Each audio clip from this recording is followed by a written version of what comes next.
तो इस एपिसोड की शुरुआत में हम चैनसाओ को देखते हैं जो कि अपनी स्पिरिचुअल सील लेकर सेवन डायनेस्टी के बैरियर की तरफ बढ़ने लगता है, जिसे देखने के बाद वो बंदा जिसने उस बैरियर को बनाया होता है वो कहने लगता है कि तुम ऐसा सोच भी कैसे सकते हो कि तुम मेरे इस फॉर्मेशन को हरा सकते हो, तुम्हारी सील बिल्कुल बेकार है और तुम्हारी सोच भी जो तुम इसे तोड़ने की सोच रहे हो। ये देखकर चैनसाओ उसके ऊपर हंसता है और अपनी स्पिरिचुअल सील में थोड़ी पावर डालकर ही उस पर बहुत सारे क्रैक ले आता है, जिसे देखने के बाद वो बहुत ज्यादा हैरान होता है और वो कहने लगता है कि मुझे पता नहीं कि ये तुमने कैसे कर लिया, लेकिन मैं इस पूरी शील्ड को टूटने नहीं दूंगा। और ये कहकर वो अपने बहुत सारे स्पिरिचुअल फ्लैग को बाहर निकालता है, जिसकी वजह से वो इस बैरियर में पावर भरने लगता है, जिसकी वजह से वो बैरियर वापस से रिकवर हो जाता है और उसके क्रैक भी भर जाते हैं, जिन्हें देखने के बाद चैनसाओ को अब थोड़ा गुस्सा आने लगता है और अब वो अपनी स्पिरिचुअल सील में और भी पावर भरने लगता है, जिसकी वजह से उसकी स्पिरिचुअल सील बहुत ही ज्यादा ग्लो करने लगती है और अब वो उस पर अपनी सील से हमला करता है, जिसकी वजह से अब वो उसका बैरियर टूट जाता है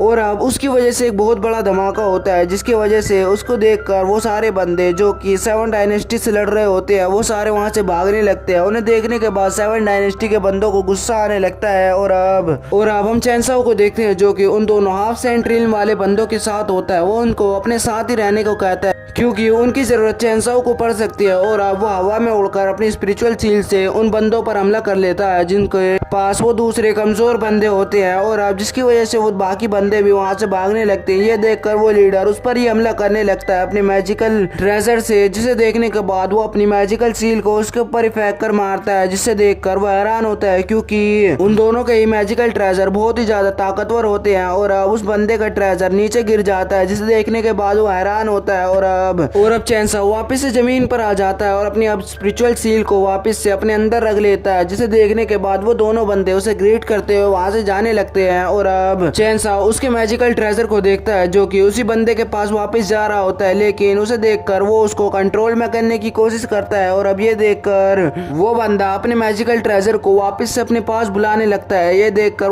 वो अपने आप को उस मैजिकल ट्रेजर के अंदर ले जाता है, जिसके बाद उस बंदे का काबू उस ट्रेजर में से हटने लगता है। ये देखकर वो भी उस ट्रेजर के अंदर आ जाता है और अंदर आने के बाद उन दोनों के बीच में बहुत ही तेज से फाइट चलने लगती है और अंदर चैनसाओ उस बंदे से लड़ रहा होता है और वहाँ पर उसे उसकी एनर्जी का भी पता चल जाता है और वो कहने लगता है कि तुम एक अच्छी लेवल पर हो, लेकिन तुम्हें अब भी और स्ट्रॉन्ग होना होगा। और अब ये कहकर वो उस पर अब हमला करने लगता है और वो बंदा चैनसाओ से भी हार जाता है, जिसके बाद वो उसके स्पिरिचुअल ट्रेजर को अपने पास रख लेता है और वो कहने लगता है कि एक अच्छा ट्रेजर है, मैं इसे अपने पास रख लेता हूँ। लेकिन वो बंदा उससे बहुत ही ज्यादा गुस्सा हो रहा होता है और दूसरे सेवन डायनेस्टी को वो चैनसाओ देखने लगता है और वहाँ पर उसका ट्रेजर भी उसे अच्छा लगता है, तो वो उसे लेने के लिए आगे बढ़ने लगता है। लेकिन तभी वहाँ पर एक पोर्टल खुलता है, जिसे देखने के बाद चैनसाओ हैरान होता है और चैनसाओ वहाँ से गायब हो जाता है, भाग जाता है और उसे देखने के बाद सेवन डायनेस्टी के लीडर को कुछ पता नहीं चल होता है कि आखिरकार ये जीत रहा था तो यहाँ से क्यों भाग गया। और हम देखते हैं कि उस पोर्टल के अंदर से जिसे सब ब्लड हैंड किंग बुलाते हैं और उसके पास जाने के बाद वो लीडर भी उसे ग्रीट करने लगता है और वो कहने लगता है कि मास्टर आप यहाँ पर क्यों आए। और अब वो बंदा बड़े ही गुस्से में सेवन डायनेस्टी के सारे बंदों से पूछने लगता है कि मेरे सारे डिसाइपल कहाँ गए। और अब ये देखकर वो बंदा जिसने उस शील्ड को बनाया था वो कहने लगता है कि सीनियर तुम्हारे सारे डिसाइपल को एक ही बंदे ने मारा है। और अब उसे देखकर उसे गुस्सा आने लगता है और वो कहने लगता है कि आखिरकार वो बंदा है कहा, तुमने उसे देखा था क्या। ये देखकर वो कहने लगता है कि वो अभी हमसे भी लड़ रहा था लेकिन वो वहां पर भाग गया, तुम्हें देखकर ही शायद वो भागा होगा। और अब ये देखकर वो एक बंदे को पकड़ता है और वो कहने लगता है कि तुम अब मुझे सब कुछ बताओगे कि यहाँ पर क्या हो रहा है।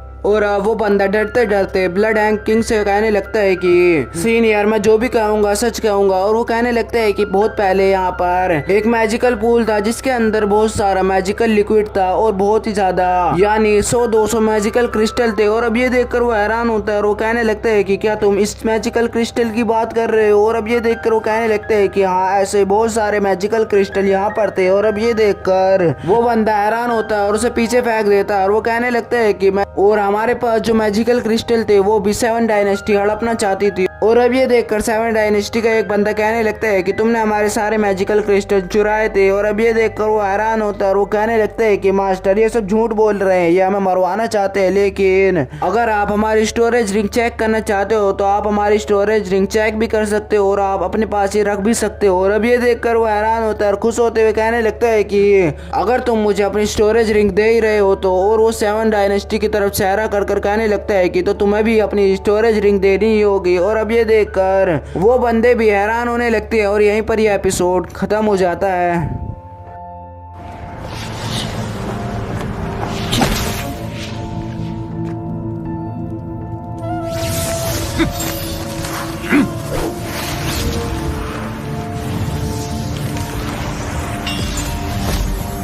这个方向，本王倒要看看那小子究竟是什么人。哼！